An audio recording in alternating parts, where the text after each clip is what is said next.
Welcome back to CS 712. This session I'm going to talk about regular languages and NFAs. In particular, we're going to show the following theorem: that any regular language can be recognized by an NFA. And the way we show this is by induction on the recursive structure of regular expressions. Remember, the base case of the recursion is the empty set, the empty string, and a member of the alphabet. So to recognize a member of the alphabet, there's the NFA for it, right? Just traverse one arc, go from initial to final state. To match the empty string, it's similar, except we label it with the arc with the lambda. And then the third case is trivial also. If we're going to match the empty set, we just need this finite state machine, which there's no arcs connecting the initial state to the final state. So the only thing, so that machine cannot match any string, so it only recognizes the empty set, the language which is the empty set. Okay, so that's the base case. We can, for every regular set component, we can draw a finite state machine to recognize it. So what about the induction step?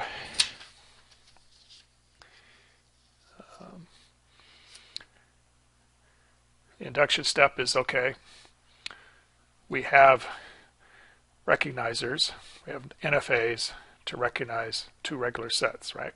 L recognizes R, M recognizes S. Now we need to look at the way that we can combine regular sets together to form a new regular set. And the first one we're going to look at is concatenation, right? An element of L followed by an element of M. And again, by the induction hypothesis, I've got a recognizer for L, I've got an NFA for L, I got an NFA for M.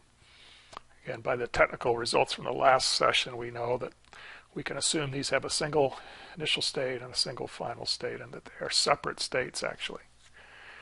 Because to build the recognizer for L and M, I just need to add a few arcs. And let me go ahead and do that here. I'm going to have an initial state out here. I'm going to connect it to the initial state of L. I'm going to have a final state out here. I'm going to connect the final state of M to that. And then I'm going to connect the final state of L to the initial state of M by a lambda arc. So if I've got a recognizer for L and M, I could couple them together by adding an initial state, a final state. And I guess I forgot to put the lambda arcs on here. Okay. By basically creating initial state and a final state for the overall machine, and then adding three lambda arcs to connect the two components together to the new initial and the new final state. Okay, so if you give me L and M, I can give you a recognizer for L concat M. In other words, a string recognized by L concatenated to a string recognized by M. So that's the first of the three possibilities. The second one is the alternation. Okay, so again, same basic idea. You give me a recognizer for L, you give me a recognizer for M, and I will build you a machine that recognizes the alternation of the regular set matched by L with the regular set matched by M. Again, it's the same basic trick, right? I'm going to add an initial state out here, final state out here, and some lambda arcs.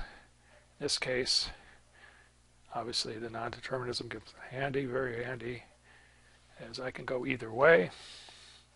And then when I come out the back of L or M, again, I bring them back together again.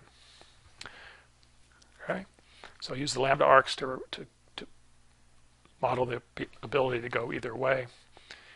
The non-determinism will have to decide, but I can go match something from L, or I can go match something from M.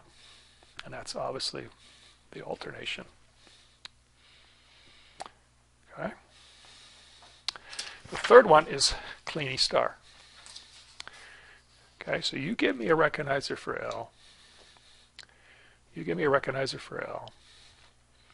And I'll give you a recognizer for L star, which again is 0 or more. Right? So same trick. Add an initial state over here, final state over here. Okay. I can go through the box, come out the other side. I can skip the box altogether. That's the 0 of the 0 or more. And then to get the O more, I bring it back, right? I loop back with another lambda arc. Okay. So again, pretty straightforward. You give me a black box for L. I'll add a couple states and a few, and again, I guess I'm leaving off my lambdas here. Add 4 lambda arcs and 2 states, and I can create a recognizer for L star. And that's, you know, that's the argument. Q, E, D. Okay. So a couple notes. Just some sanity checks here on some of these boundary cases. You know, I had said earlier that the closure of the empty set produces the set containing the empty string. So again, here's a recognizer in the middle here for the empty set, right? It's just 2 nodes that aren't connected. I do my normal processing for star. I add initial state and final state. I put my arcs back and forth, and you can see that allows me to now match an empty string, right? I can now get from here to there on a lambda arc. The back arc, of course, doesn't give me anything here because I just keep going around concatenating lambdas and getting lambdas, but I'm just showing the argument that the empty set, the language which is the empty set, closure of that is just the set containing lambda, the empty string. What about lambda star? Again, if I've got the match of lambda through the middle here, sort of, I think I actually took a short step here. I should have another state in the middle here with lambdas, but it doesn't matter whether it's 2 lambdas or 3 lambdas in the middle here. I add the star arcs to go back and around, and I never get anywhere, right? It's just a whole bunch of lambdas. No matter how many times I go around, I never get anything other than lambda. So the closure of the set containing the empty string is just the set containing the empty string. Okay, what about the empty set union with some language? Again, some regular language, I've got a recognizer for it down here. I do the normal alternation construction. Here's the matcher for empty set up here. Again, disconnected, 2 states that are disconnected. I add my lambda arcs. And what can I do? I go up here, it's a dead end. I go down here, I can go through L. So the only thing I can do with this is recognize L. So empty set union with L is L. So just a few of the boundary cases there to try to convince you about how the proof works. And that's the result, that a finite state machine is a powerful enough machinery to recognize regular languages. You know, what's still down the road is it exactly the right machinery? Does it? This proof just argues it's powerful enough to recognize all regular languages, but maybe it recognizes extra languages.